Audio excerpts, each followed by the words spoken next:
Vamos dar continuidade ao nosso capítulo 10. Estamos tratando de comprimentos de flambagem e carga crítica de colunas.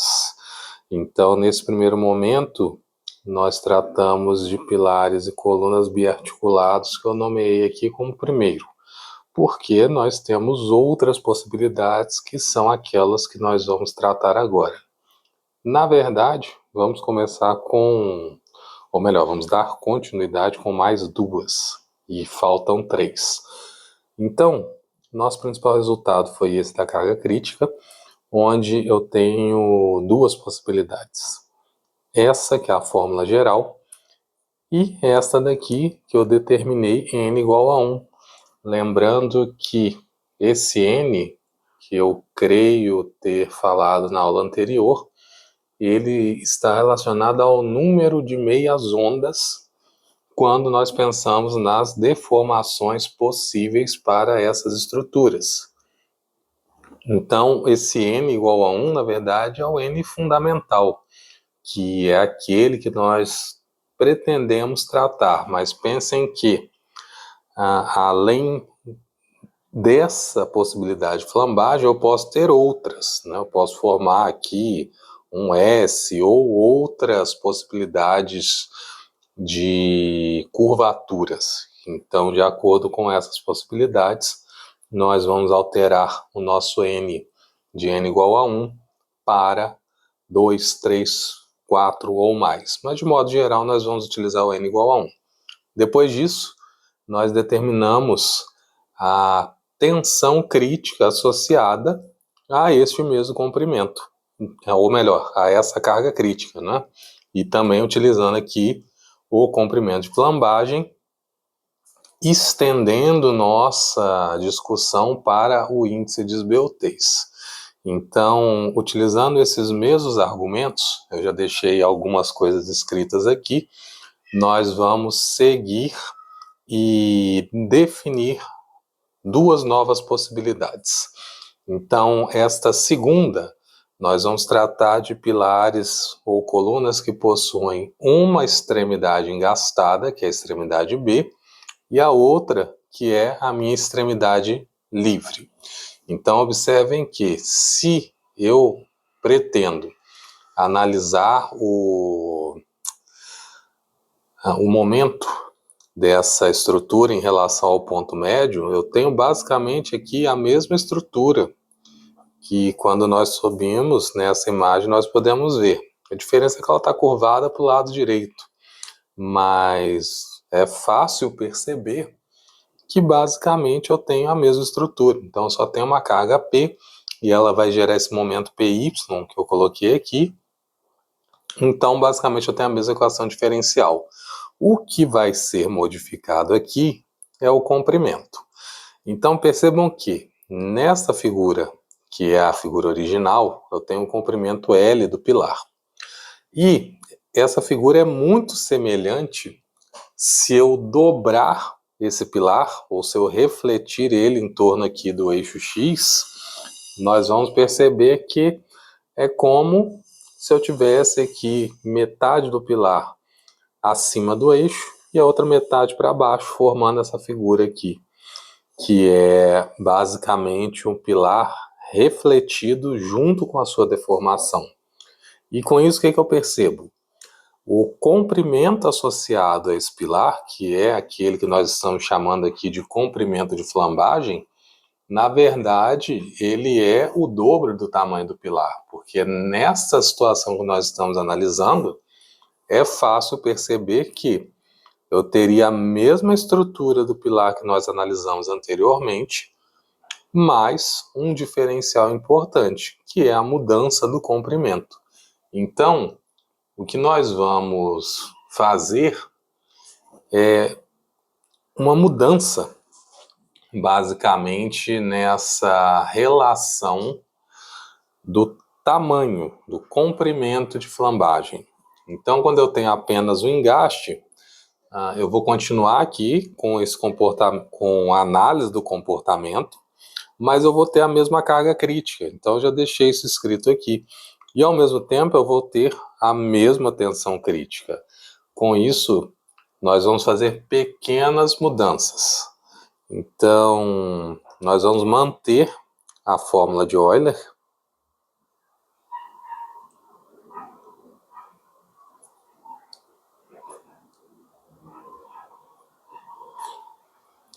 E todos esses pontos que nós vamos analisar estão relacionados a essa fórmula. E a primeira coisa que nós vamos fazer vai ser a modificação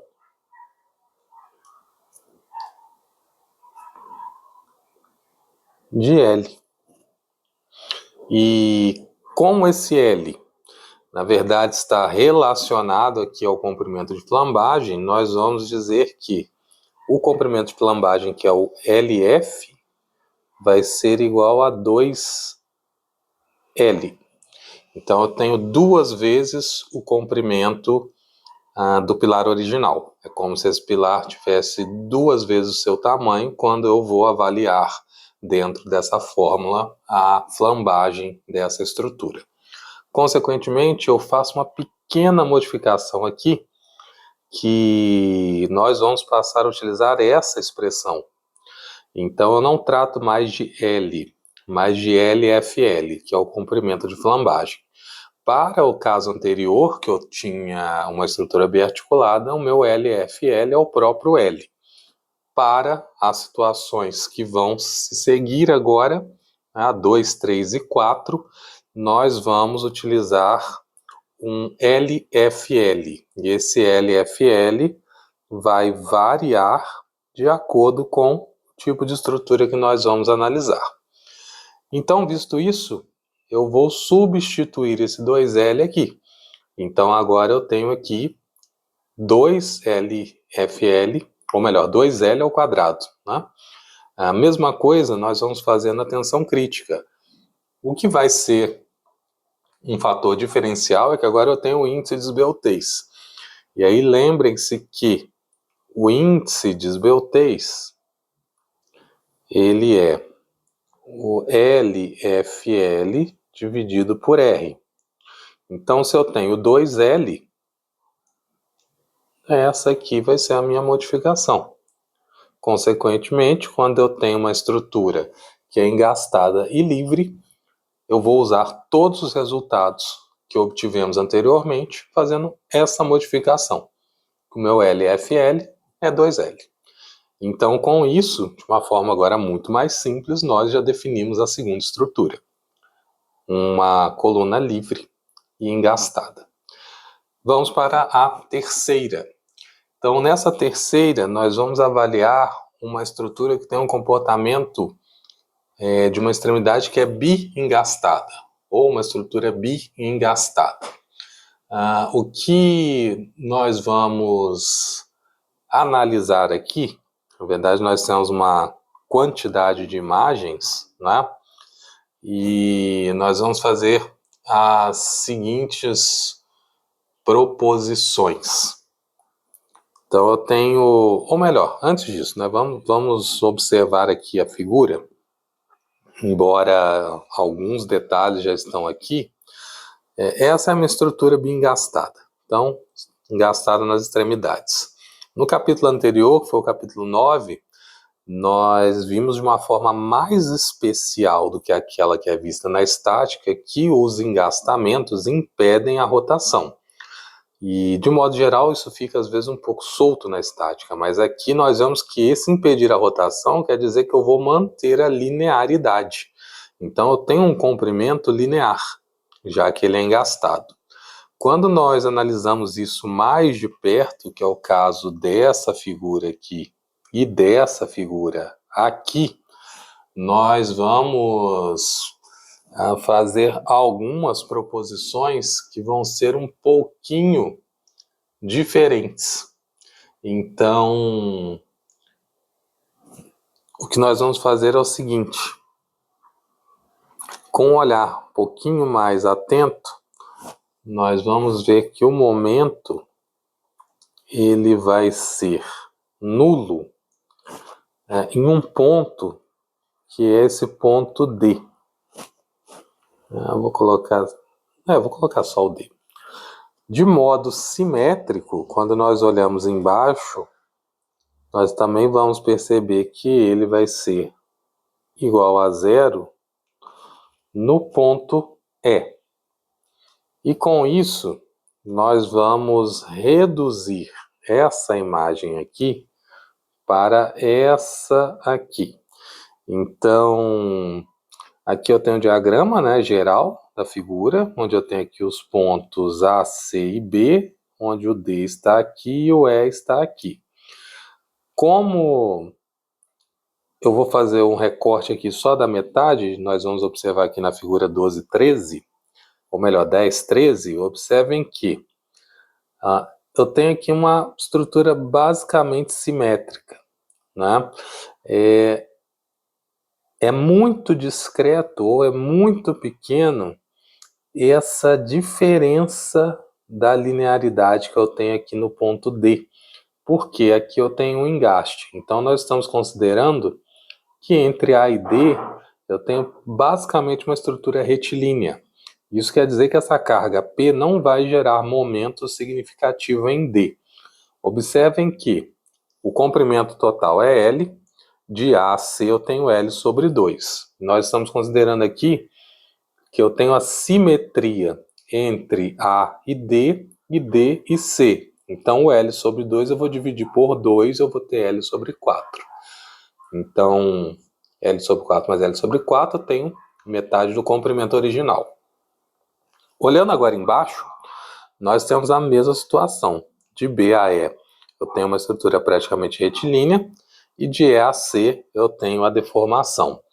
A deformação de DC é simétrica com a deformação de EC, como se elas estivessem refletidas em torno de um eixo horizontal. Então, o que eu vejo que de A a D não vai ter contribuição para a minha flambagem, da mesma forma que de B a E. E por isso eu junto esses pedaços DC e EC e tenho aqui meio comprimento de viga, né? Com viga original, L sobre 4 em cada um desses trechos, L sobre 4 mais L sobre 4, L sobre 2. Basicamente, de D a E, existe contribuição para a flambagem ou para o comprimento de flambagem dessa viga. E aqui sim eu vou ter os momentos gerados. O que nós percebemos é que essa estrutura que eu recortei, que eu estou redesenhando aqui em B, basicamente é simétrica em relação àquela que nós determinamos no ponto 1, que é a estrutura biarticulada. E então, de novo, nós podemos usar o comportamento de uma estrutura biarticulada. Então,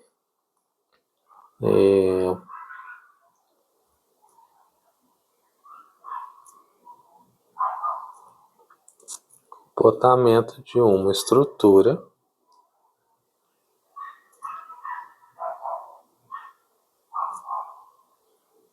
biarticulada.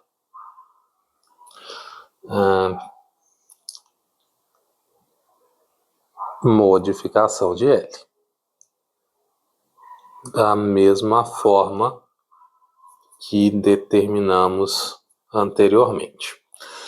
Então, o comprimento de flambagem dessa estrutura vai ser basicamente a metade do comprimento original. Então, L sobre 2. Assim, nós vemos alguns detalhes principais aqui. A estrutura, eu vou colocar essa imagem mais para cá, acho que ela não está legal aqui, né? Vou aumentar um pouquinho.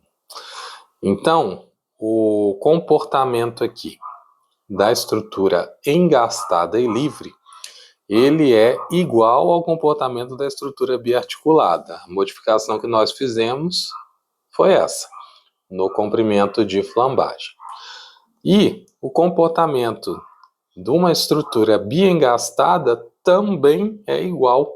E o que nós fizemos foi a modificação também no comprimento de flambagem. E aí, por isso eu vou pegar essas informações, eu vou reescrever aqui, já que nós estamos utilizando as mesmas coisas com o diferencial agora é que eu não tenho mais um comprimento de 2L, mas sim um comprimento de L sobre 2. Então, L sobre 2R. Assim, nós ganhamos mais uma estrutura, que é a estrutura bi-engastada. Cuidado com as associações, porque nessa associação nós sempre estamos voltando na biarticulada. Mas a ideia geral continua válida. Ok, com essas duas, nós vamos fazer aqui o nosso primeiro exercício, talvez o mais esperado, né? E a ideia aqui é a seguinte: eu tenho uma coluna de madeira, ela é biarticulada e possui seção transversal quadrada, que eu coloquei isso em algum ponto aqui, seção quadrada. Lembrando que as informações em azul são aquelas dadas pelo livro ou pelo exercício, e em vermelho a pergunta que foi feita. Então, ele nos deu que o módulo de elasticidade, ou módulo de Young, é 13 gigapascal, a tensão admissível dessa estrutura é 12 megapascal, eu tenho um coeficiente de segurança de 2,5, e a seção quadrada eu só destaquei, porque ela está aqui.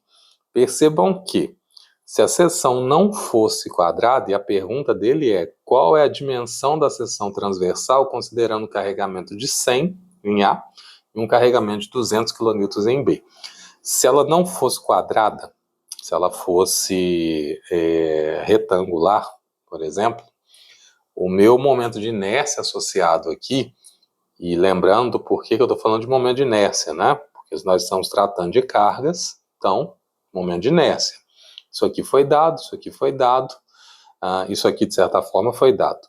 Então, momento de inércia, basicamente, é a nossa única variável desconhecida. Aproveito e já copio essa fórmula, porque ela será essencial para nós. Então, vou deixá-la aqui no canto.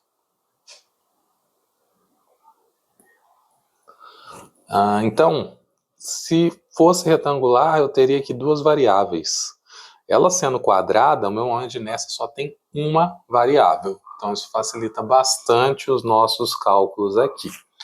Bom, primeira coisa, já que nós estamos tratando dessa fórmula, e eu disse que, de certa forma, o P crítico já foi dado, eu digo isso porque, se eu tenho aqui uma seção transversal que vai ter uma atuação de uma carga de 100 kN, e se eu não me engano, eu vou até ver se eu encontro o livro aqui para conferir isso, a carga, eu creio que foi a carga máxima que ele deu, foi essa de 100 kN. Conferir aqui, na verdade, ele diz que a estrutura ela deve possuir uma seção transversal que deve suportar com segurança essas cargas. Ok, então considerando que vai suportar com segurança, né? De qualquer modo vai nos levar ao mesmo ponto. Considerando essa carga e considerando o coeficiente de segurança que ele deu, então eu tenho aqui que a carga crítica vai ser esses 100 kN vezes o coeficiente de segurança. Consequentemente, eu tenho 250 kN na minha carga crítica. E aí o que eu vou fazer? Eu vou analisar a minha estrutura e utilizar essa fórmula aqui. E na nossa primeira análise, precisamos pensar no seguinte: qual é o comprimento de flambagem associado? Já que a carga eu tenho que é 250 kN, 10⁻3. O E eu também tenho, que é 13 vezes 10⁻9. O I é desconhecido. E o meu comprimento de flambagem, né, observem que eu tenho aqui uma estrutura que ela é biarticulada. Então, o LFL dela é igual ao próprio L, que no caso aqui é 2 metros. Então, vou substituir aqui por 2 metros. Com essas informações, nós vamos ter aqui apenas o I, né? Então, eu tenho aqui 250 vezes 2 ao quadrado, que é 1.000. Então, 1.000 vezes 10 a 3, dividido por π quadrado vezes 13 elevado a 10 a 9. E aí, fazendo então essa conta, nós temos aqui 1.000 dividido por π ao quadrado,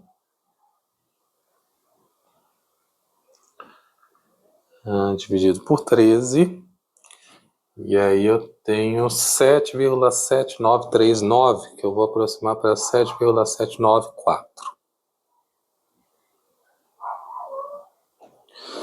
E 10 a 3 dividido por 10 a 9 é 10 a menos 6. E então isso vai estar em metros. E a partir disso, nós podemos determinar agora o nosso momento de inércia. Observem que I, para uma estrutura que é um quadrado, vai ser 1 sobre 12 de base vezes a altura ao cubo. Mas como eu só tenho ou a base aqui ou a altura, entre aspas, né? Eu vou usar a letra A para definir essa dimensão. Então eu tenho A quarta. E basicamente isso daqui vai ser 12 vezes o I, que nós achamos aqui, elevado a 0,25 ou 1 sobre 4, né? Isso então vai ser o meu I não, o meu A, a minha dimensão, estou procurando. Então quando eu faço isso, vezes 12. E observe inclusive uma coisa antes, né? Eu estou aqui com uma unidade em metros, né? Metro a quarta. Eu posso encontrar esse resultado em metro mesmo, ou já posso transformar isso daqui em centímetro, milímetro, né? Seja a unidade que for de relevância aqui. Mas se eu fizer em metros, nós vamos encontrar 0,098. Então, o meu A vai ser 0,0983, vou colocar até aqui, em metros. Se eu multiplicar isso aqui por 100, eu vou ter em centímetros. Se eu multiplicar por 1.000, eu vou ter em milímetros. Então, em milímetros, eu tenho 98,3.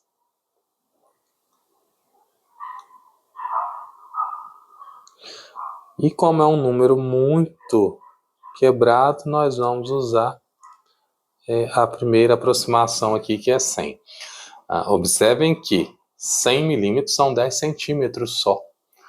Então, fazer essa medida de 98,3 na construção civil seria algo um pouquinho fora da realidade.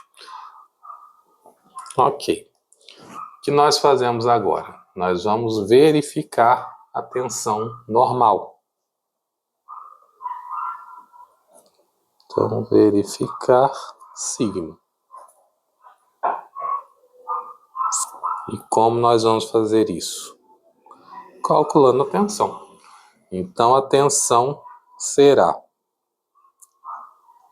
os 100 kN que estão atuando dividido pela área. Como é um quadrado, a área é 100 vezes 100. 100 ao quadrado. Então, observem que eu tenho aqui em cima 100 vezes 10 a 3, que é 10 a 5, dividido por 10 a 4, então isso vai dar 10 newtons por milímetro. Newton por milímetro tem correspondência direta com megapascal. Então eu tenho 10 megapascal. O que nós obtemos aqui? 10 megapascal é menor do que 12 megapascal, que é a tensão admissível. Então, ok. Esse dimensionamento que nós fizemos está de acordo com aquilo que é esperado. Então, isso quer dizer que essa estrutura pode, sim, suportar a carga a qual nós estamos impondo na estrutura. Então, está tudo ok.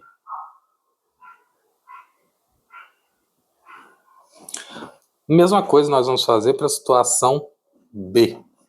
Então, agora em B, eu posso até copiar algumas coisas aqui,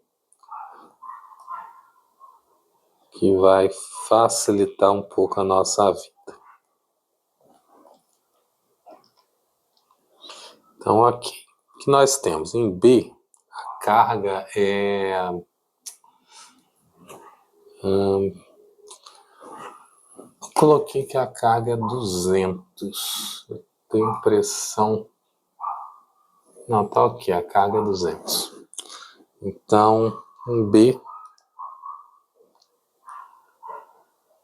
se a nossa carga é de 200, 200 vezes 12,5, isso vai dar 500. Então, aqui, tem 500 quilonewtons. O meu comprimento de flambagem é o mesmo.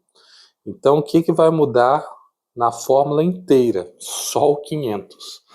Todo o resto permanece igual. Então, agora nós temos aqui 500 vezes 4, que vai dar 2.000. Vou dividir por π², vou dividir por 13, e isso vai dar 15,58787. E aí eu vou deixar até 1588. É uma aproximação um pouquinho melhor para a gente usar. 15,588 vezes 10 a menos 6 em metro elevado a 4. Aí, de novo, nós podemos aqui copiar esta estrutura, porque ela também faz parte, né, do nosso segundo passo, com o diferencial que aqui vai ser 15,588. Fazendo essa conta aqui, então, vezes 12. Vezes 10 elevado a menos 6 e elevado a 0,25. Então, isso vai dar 0,1169.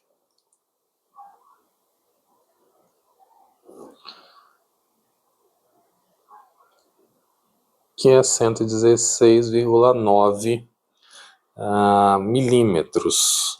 Eu creio que a gente pode usar aqui 117, né? Embora o ideal talvez seria aqui usar um 120, talvez. Vamos colocar 120? Acho que isso aqui estaria um pouquinho mais próximo da realidade. E aí, de novo, nós vamos verificar.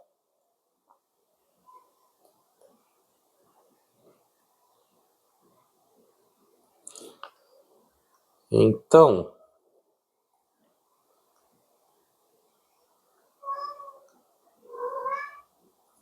eu tenho aqui 200 e eu tenho aqui 120. Então, 200 vezes 1.000, eu tenho 200.000 dividido por 120 ao quadrado. Isso aqui vai dar 13,89 aproximadamente.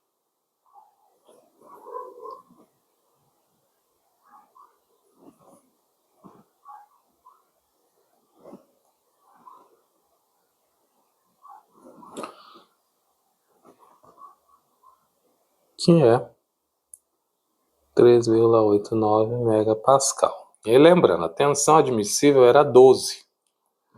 Então, 13,89 é maior do que 12. Então, isso quer dizer que esse dimensionamento, ele não permite que a nossa estrutura suporte a carga que será imposta. Então, o que nós vamos fazer aqui é calcular a área mínima.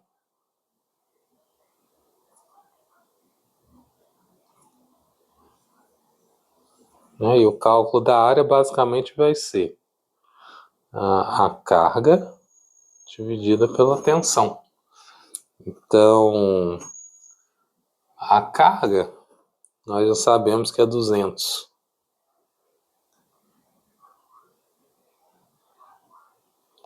A tensão é 12 vezes 10 a 6. Então, 200 dividido por 12 vai dar 16,66.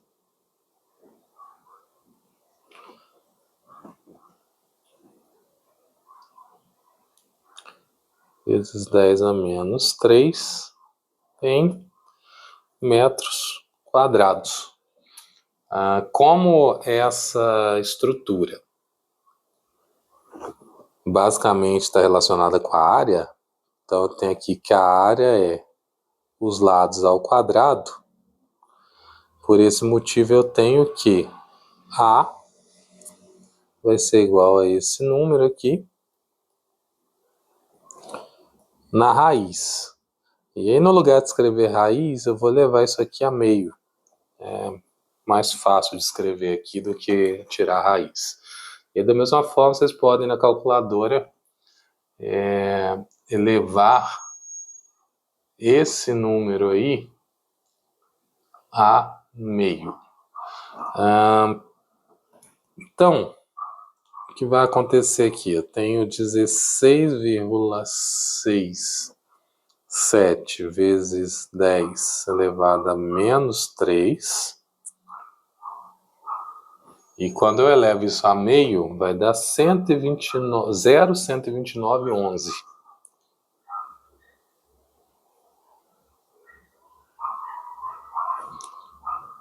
Isso aqui em metros, né? Então, esse valor que nós estamos buscando aqui vai ser 130 milímetros. Então, esse é o valor que nós vamos utilizar para a segunda situação. Ok, então temos aqui o primeiro exercício e a partir da próxima aula nós vamos avaliar a última estrutura.